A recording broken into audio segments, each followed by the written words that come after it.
गोपियाँ कहती हैं कि चलो सखी वहाँ जाइए जहाँ बसें ब्रिजराज, गोरस बेचत हरि मिलें एक पंथ दो काज। ये हमारे लिए कैसे यथार्थ हो। गोपी परमात्मा की शरणागति में गोपीतम जो षड्विधि शरणागति है उसमें कहा गया है कि शरणागति का जो भाव है गोपीतम अर्थात छिपा हुआ होना चाहिए। गोस्वामी तुलसीदास जी कहते हैं बेर प्रीत नहीं दुरहि दुराए। बेर और प्रीति छिपाने से नहीं छिपती है। प्रीति को छिपाना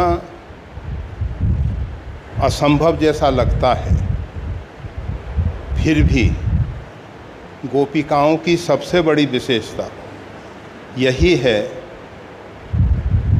परमात्मा के प्रति उनका अगाध प्रेम है, अगाध प्रेम है, असीम प्रेम है,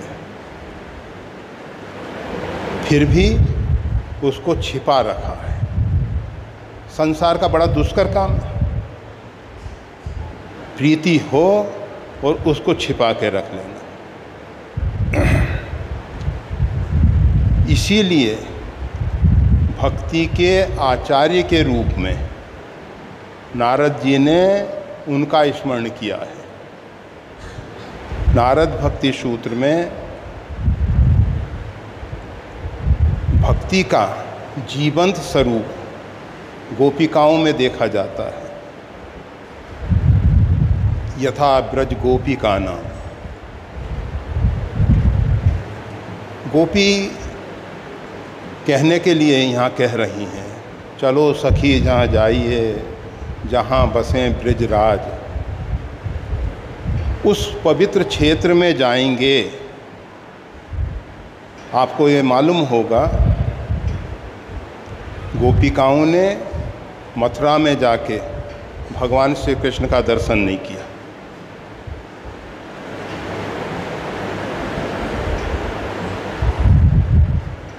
नित्य प्रति गोरस बेचने के लिए मथुरा जाती हैं, नज़दीक ही है, परंतु दर्शन नहीं किया। क्यों नहीं किया? गोपीतम, अपने प्रेम को उन्होंने छिपाया। उनके अंदर एक भाव पैदा होता है, कहीं हमारे प्रियतम के प्रति लोगों के मन में ऐसा ना आ जाए कि ऐसी गांव की गंवार ग्वालिनों के साथ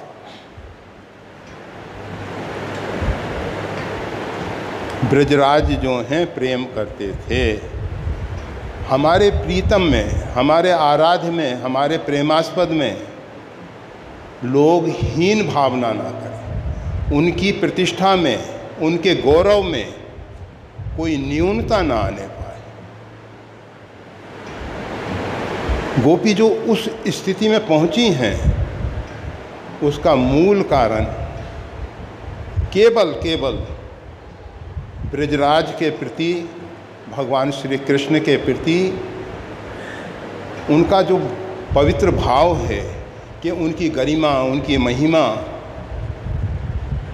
संपूर्ण विश्व ब्रह्मांड में छाए, उनके जीवन में कोई न्यूनता ना आने पाए, कोई उनको उंगली उठा के ऐसा ना इंगित करे कि ये कृष्ण इनके कारण, गोपिकाओं के कारण किसी हीन भावना से उनको देखना पड़े। भगवान श्री कृष्ण का गोपिकाओं के प्रति बहुत अगाध प्रेम है। जब कभी गोपिकाओं की चर्चा होती है तो भगवान श्री कृष्ण उस स्थान से अलग हट जाते हैं। क्यों? क्योंकि वो अपने आप को संभाल नहीं पाते हैं और वो नहीं चाहते हैं कि समाज देखे कि गोपिकाओं के प्रति इनका प्रेम है। प्रीति, प्रेम छिपाने की वस्तु है, प्रकट करने की नहीं। कोई भी कार्य जब हम जाहिरात में करते हैं, प्रकट होकर करते हैं, तो उसके पीछे हमारा अहम काम कर रहा होता है। हम दिखाने के लिए करते हैं कि समाज हमको अच्छा श्रेष्ठ भक्त माने। भक्त ना तो अपने अंदर कभी इस प्रकार का भाव आने देता है कि हम भक्त हैं।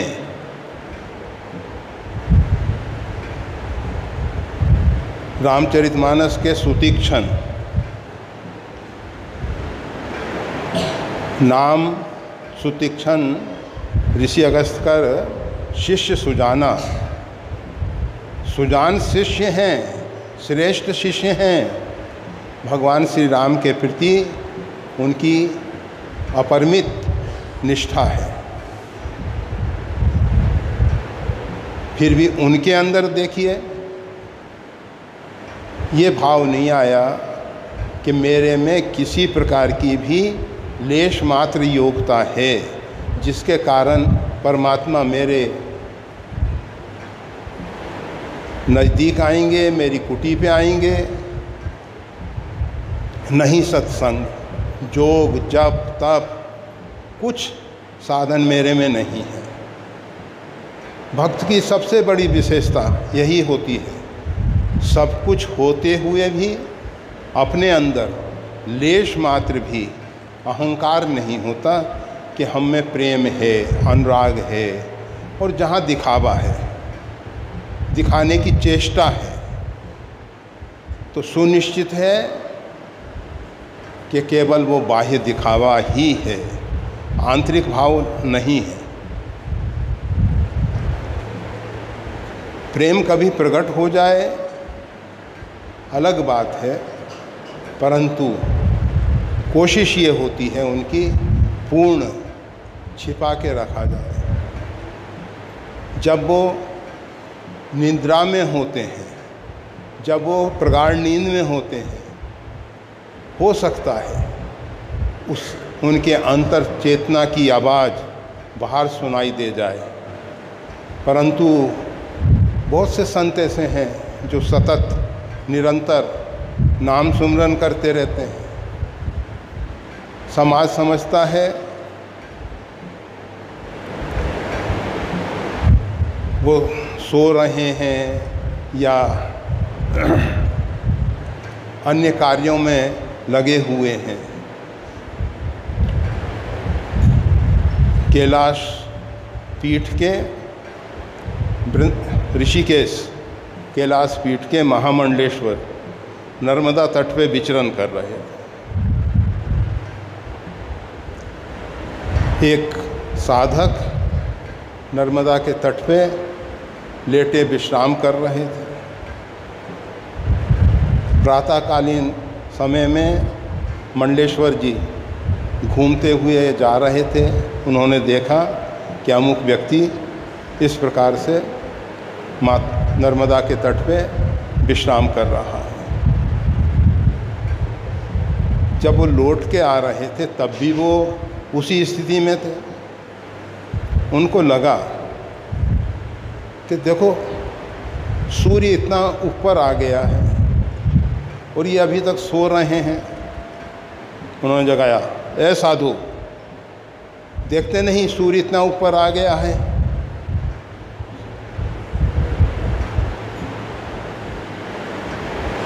उस साधक ने मंडलेश्वर जी को नीचे बैठाया और उनके कान पे अपना हाथ रख दिया।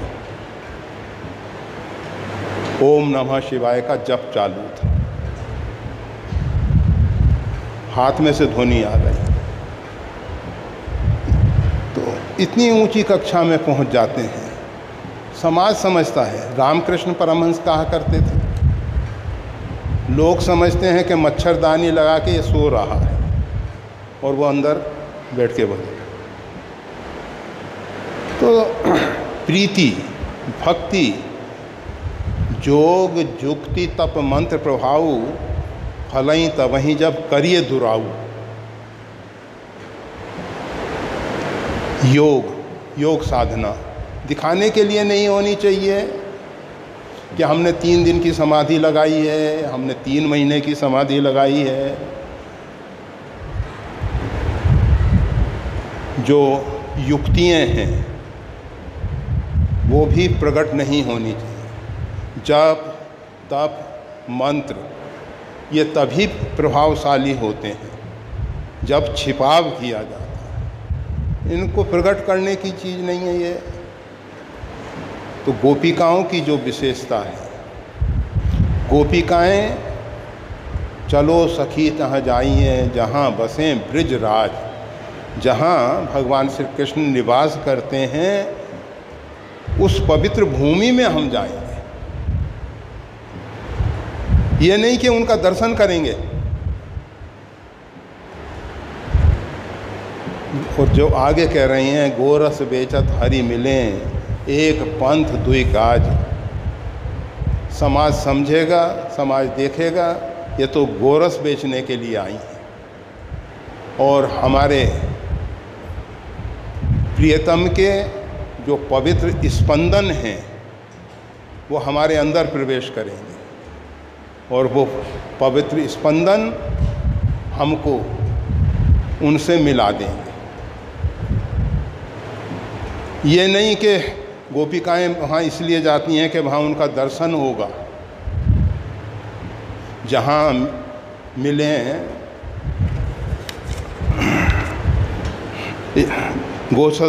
गोरस बेचत हरि मिलें। हरि मिलने का अर्थ वहाँ ऐसा नहीं है कि प्रत्यक्ष जाके मिलेंगी, वो नहीं मिली हैं, कभी नहीं मिली। ये तो उनके जो पवित्र स्पंदन हैं, उनसे स्पर्श की हुई जो पवित्र पवन है वो हमारा स्पर्श कर लेगी, पर्याप्त है, वो पर्याप्त है, उसमें उनकी संतुष्टि है। गोपिकाओं के विषय में कहा जाता है एक गोपिका बहुत आहार विहार छोड़ दी थी जिसके कारण कृशकाय हो गई थी, बहुत कमज़ोर हो गई थी। दूसरी गोपी ने कहा, अरे बाबरी, अगर ब्रजराज पधारेंगे तेरी ये स्थिति देख के उनको कितना दुख होगा। तू उनको दुखी करना चाहती है क्या? उसका अंतःकरण भोग राग को स्वीकार नहीं करता है, परंतु हमारे प्रभु पधारेंगे और हमारी दयनीय स्थिति देखेंगे तो उनको दुख होगा। उनको दुखी न होने के लिए वो भोजन करती है, वो अपने आप को श्रृंगार करती है। बताया गया है श्रीमद् भागवत में कि गोपिकाएं बेनी, फूलों की जो बेनी है वो धारण करती हैं। क्यों करती हैं? पता नहीं कब आ जाएंगे श्री कृष्ण। माता सबरी नित्य प्रति मार्ग साफ करती हैं, पता नहीं भगवान श्री राम कब आ जाएंगे। किसी भी क्षण आ सकते हैं। नित्य प्रति उनकी ये दिनचर्या बन गई। तो भगवान के जो भक्त हैं, भगवान की प्रसन्नता के लिए, अपनी प्रसन्नता के लिए नहीं, अपने शरीर के लिए नहीं, अपनी संतुष्टि के लिए नहीं, जो अपने लिए जीता है वो भक्त नहीं है। जो केवल भगवान के लिए जीता है, भगवान की प्रसन्नता के लिए जीता है, वो भक्त है। भक्ति कहने के लिए बहुत सरल है। गोस्वामी तुलसीदास जी ने भगवान श्री राम से यही कहलाया है। मतलब गोस्वामी तुलसीदास जी के मानस में, रामचरितमानस में भगवान श्री राम कहते हैं, कहो भक्ति पथ कवन प्रयासा। भक्ति के पथ में कोई प्रयास की जरूरत नहीं है, पुरुषार्थ की जरूरत नहीं है, योग जप तप उपवास कुछ जरूरत नहीं है। भक्त एकादशी व्रत करता है, किस लिए करता है? हरि वासर है, परमात्मा का ये पवित्र दिन है। परमात्मा की प्रसन्नता के लिए, परमात्मा की संतुष्टि के लिए एकादशी का फल परमात्मा के लिए समर्पित करता है। भक्त जब तप अनुष्ठान करता है, श्री सीताराम प्रीत्यर्थ है, भगवान श्री सीताराम जी के चरणों में प्रेम हो, इसलिए नहीं कि हमारा कल्याण हो। वो अपने कल्याण की भावना नहीं रखता है, ये सुनिश्चित है कि वो भावना रखे या ना रखे, उसका कल्याण होता ही है, उसको कोई रोक नहीं सकता। परंतु उसके अंदर कभी ये भाव नहीं आता कि हम अपने कल्याण के लिए, वो अपने लिए कुछ करता ही नहीं है, श्वास भी अपने लिए नहीं जीता है, अपने लिए नहीं लेता है।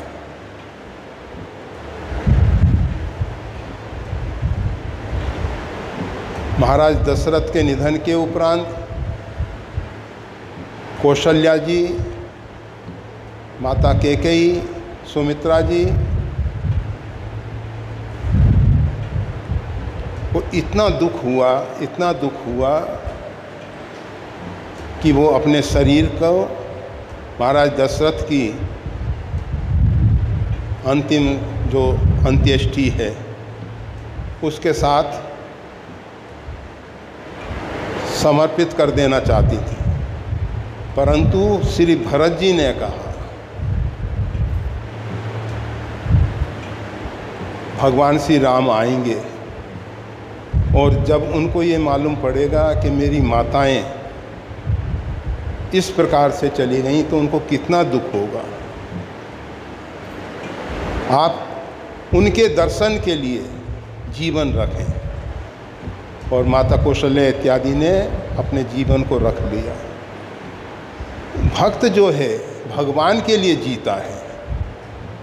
अगर ये जीवन रहा तो कभी परमात्मा ने कृपा की।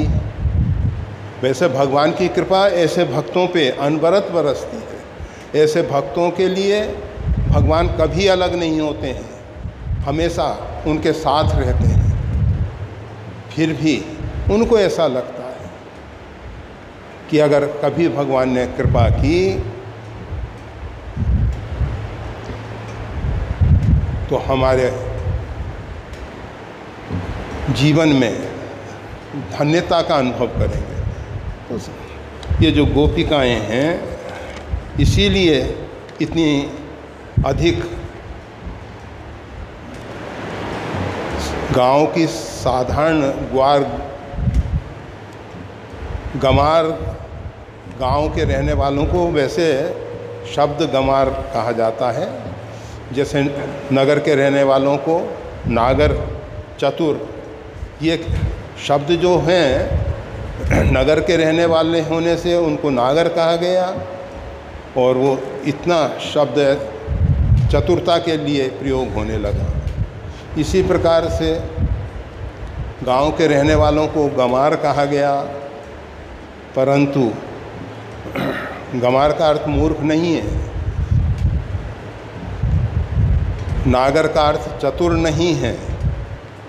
तो हम केवल इतना कह रहे थे कि गांव की रहने वाली होने पर भी, और देखा था कृष्ण लीलाएं जो टीवी पर देखी थी, जब भगवान श्री कृष्ण का उद्धव जी पत्र लेके गए हैं तो उस पत्र को लेके सब अपने हृदय से लगाती हैं, पढ़ नहीं पाती हैं उसमें क्या। अर्थात निरक्षर होने पर भी भगवान बृहस्पति के शिष्य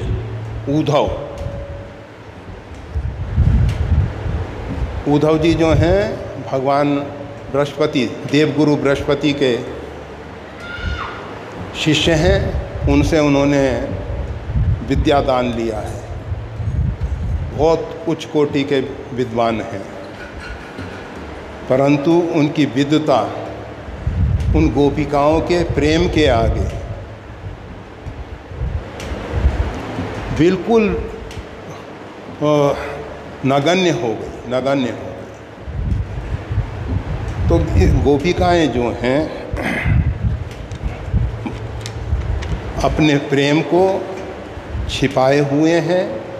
भगवान श्री कृष्ण के स्पर्श किए हुए स्पंदन या भगवान से निकले हुए स्पंदन, भगवान के स्पर्श की हुई पवन, और अगर कुछ लोग ऐसे मिल जाएं जो भगवान का सानिध्य पाए हैं, उनका दर्शन, इसके लिए गोरस बेचने के लिए जाती हैं। इसमें ऐसा ना सोचा जाए गोरस बेचत हरि मिलें, अर्थात जो कहते हैं ना रूबरू दर्शन, ऐसा नहीं। गोरस बेचत हरि मिले। जय श्री राम।